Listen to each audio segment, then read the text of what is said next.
शेतकऱ्यांनी शेती करताना आधुनिकतेची कास धरून शेतकरी हितासाठी एक संघ व्हावे असे आवाहन कृषी उत्पन्न बाजार समितीचे संचालक अतुल गायकवाड यांनी केले आहे।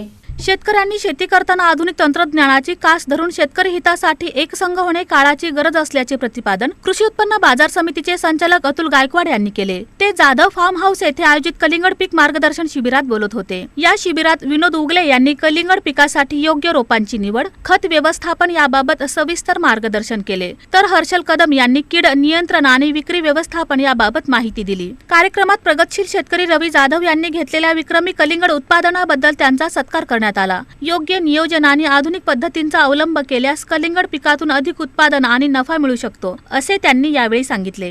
त्या सोन्याची किंमत ठरवण्याची किमया त्या व्यापारी आणि दलालामध्ये आहे, ती कुठेतरी थांबवण्यासाठी या ठिकाणी शेतकऱ्यातलं जी एकसंघ वाक्यता असणं गरजेचं आहे। कारण कृषी उत्पन्न बाजार समितीमध्ये मी गेल्या महिन्यात बघितलं सर, कांद्याचा रेट 2 रुपये झाला।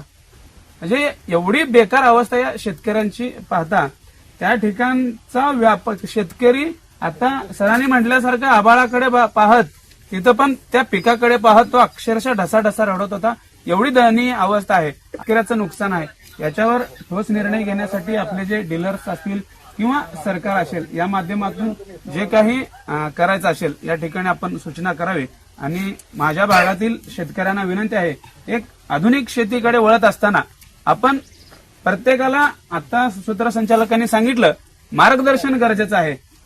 यावेळी शेतकऱ्यांना प्रत्यक्ष शेतात नेऊन कलिंगड पिकाची प्रात्यक्षिके दाखविण्यात आली। कार्यक्रमाचे सूत्रसंचालन आनंद कुमार बंदीछोडे यांनी केले, तर किशोर चेंडके यांनी आभार मानले। मग त्याच्यामुळे जो काही आता तुम्ही बघताय 4.5 एकरचा पूर्ण प्लॉट आहे आणि बऱ्यापैकी आम्हाला जेवढे काही अपेक्षित आहे त्याच्यापेक्षा जास्त उत्पादन मिळालेलं आहे आणि रेट सध्या जो चालू आहे तो अपेक्षेपेक्षा एकदम उत्कृष्ट रेट मिळाला 14.5 रुपये।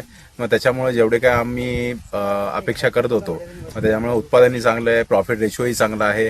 मग त्याच्यामुळं कसं आहे की आता जे तुम्ही आता कटिंग वगैरे बघताय सगळा मालाचा जो जे काही प्रतीची आहे ए ग्रेड बी ग्रेड वगैरे आहे सगळ्यात ऑलमोस्ट 90% सगळा ए ग्रेड माल आहे। शिबिरासाठी परिसरातील शेतकरी मोठ्या संख्येने उपस्थित होते।